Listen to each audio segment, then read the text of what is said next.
Coach Eric Daniel from the Mohawk Warriors. How are we doing today, Coach? Very well. Thanks for coming out and doing a great job. You guys always are consistent and do it seriously an amazing job with the kids and just giving them directives, and what you produce is awesome. So we appreciate it. Well, we appreciate you inviting us over here to Warrior Nation. Talk about the atmosphere here at Warrior Field.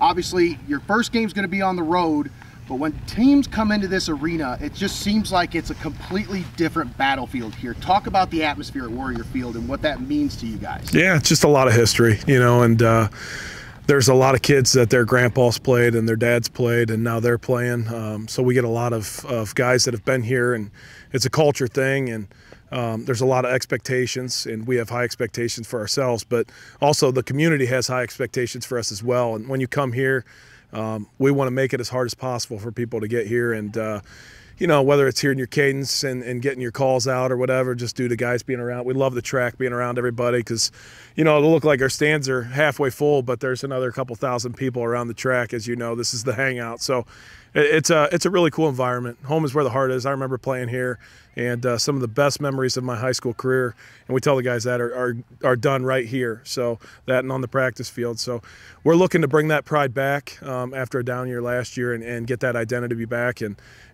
play good, tough Warrior football. So let's talk about last year just for a brief moment here.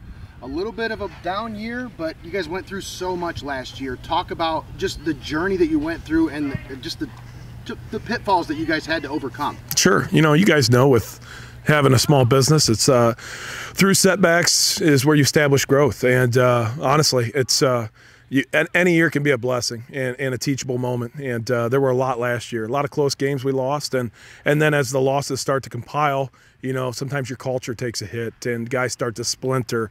And I thought that it was an experience that our kids needed to see, because we've told them how many times this is not how it used to be. And you know, being from here, it's like they know that we know what winning football looks like, and I've been fortunate to be around a lot of good programs and good coaches, and mostly here.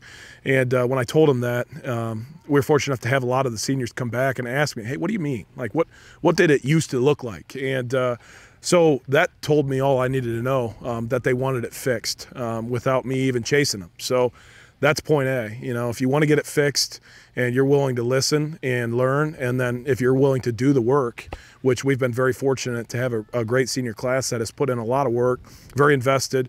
I've always said your best players need to be your hardest workers, or your culture's not very good. And ultimately, when your culture's not very good, the wins and losses kind of take care of themselves, sometimes in a negative way. And unfortunately, last year was a great example of that. So I think we have the right recipe here with a great senior class and some great players that are healthy finally, and back with some good experience, and they're hungry and they want to get it fixed. And we've had a great offseason, and they're looking to fix it. And I think ultimately when you have that chemistry there, and from the top down, coaches on the field, guys that have good experience but also high expectations, ultimately the wins and losses will take care of themselves. And you guys see that all the time, I'm sure, in all these programs. So for sure. So Coach, last year, I mean, is in the past. You got a great senior class coming in this year. I want to talk about these seniors, because you're one of the few schools in our area, especially in our coverage area, that returns a senior starting quarterback. Yeah. Talk about this senior class and just how much leadership is bringing back to this group. Sure. Ben's one of our hardest workers, 3-year starter. We moved him up as a sophomore. He took some licks. But he's a very cerebral kid, very smart, intelligent. You tell him once, he gets it done, and he's literally a coach. He could call our offense if he wanted to.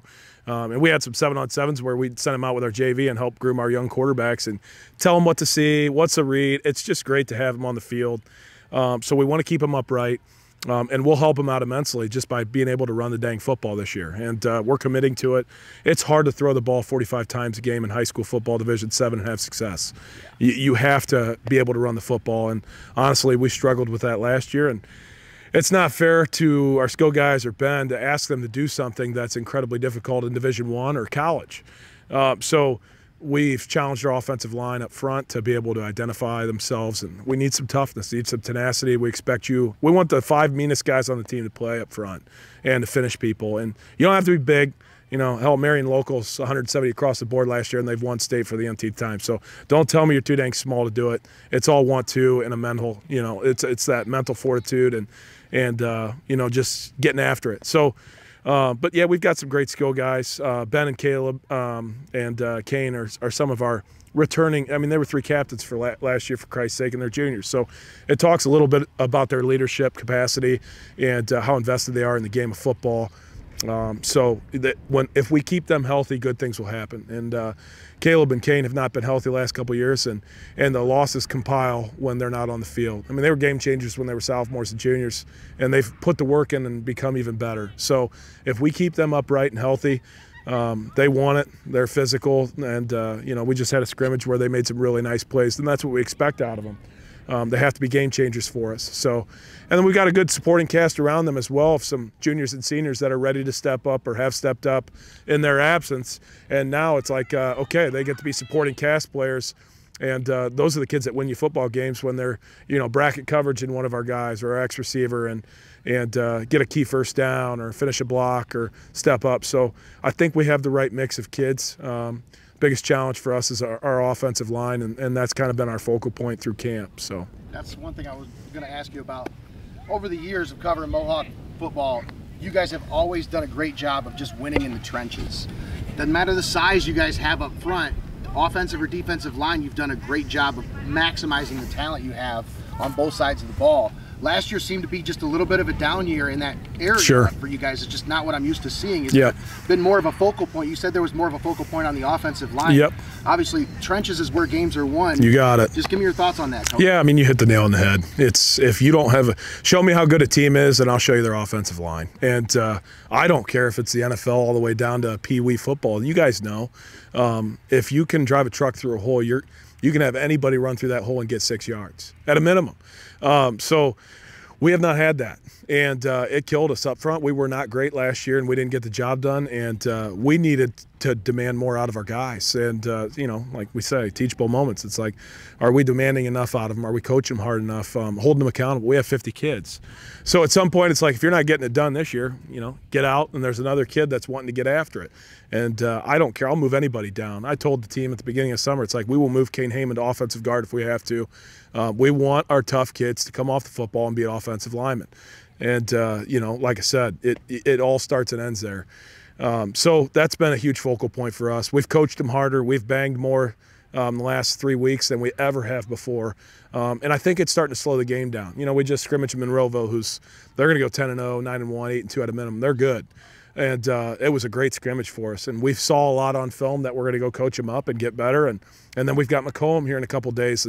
And I think when you scrimmage guys that are smash mouth, football, perennial power, it slows the game down for these guys, and it shortens that learning curve, and it exposes a lot of things. And we want to get exposed in our scrimmages. We want to see who kind of steps up and who backs down, and those are ultimately the kids that you can trust. So that's what we're looking for. 100% focused on the offensive, defensive line, and the rest will take care of itself. So, for sure.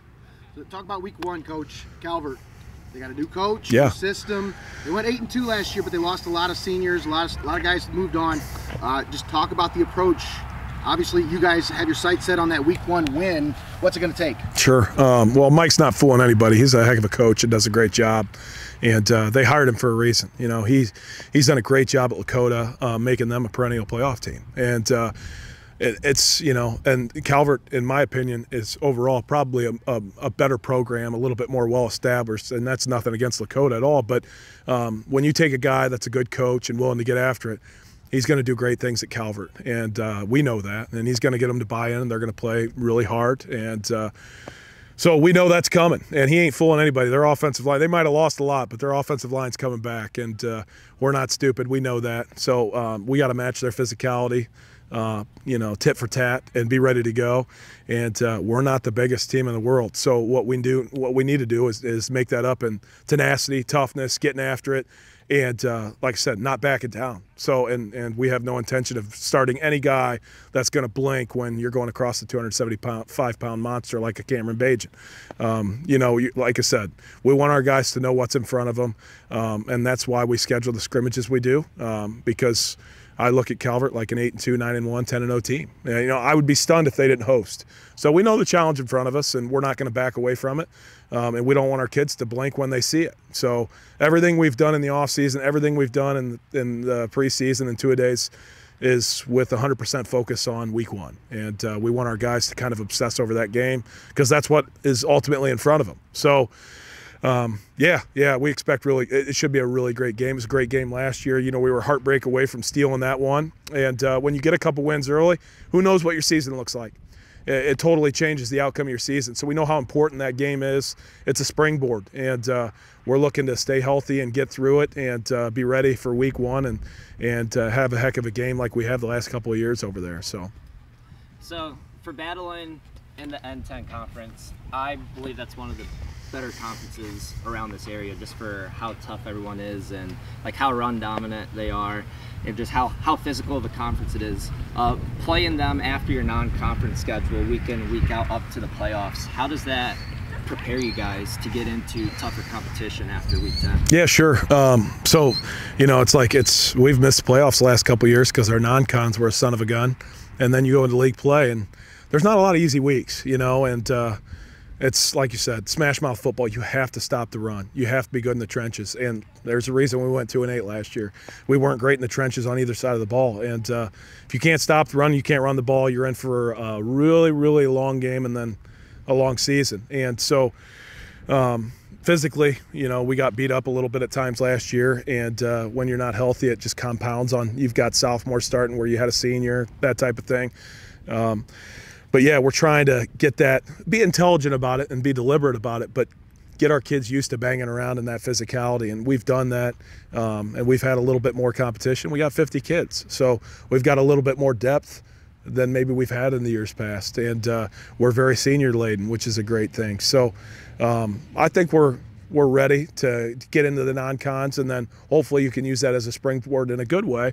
And you're acclimated and not beat up to be able to go against a Crawford, a Cary, and Seneca East and a Winford. And they're tough teams, man. They're well coached. They come off the ball, and it is a deep conference. And but there's no excuses. We want that. You know, that's a good thing. It's if you make it through our conference and you're doing okay, you're set up for some playoff success as well.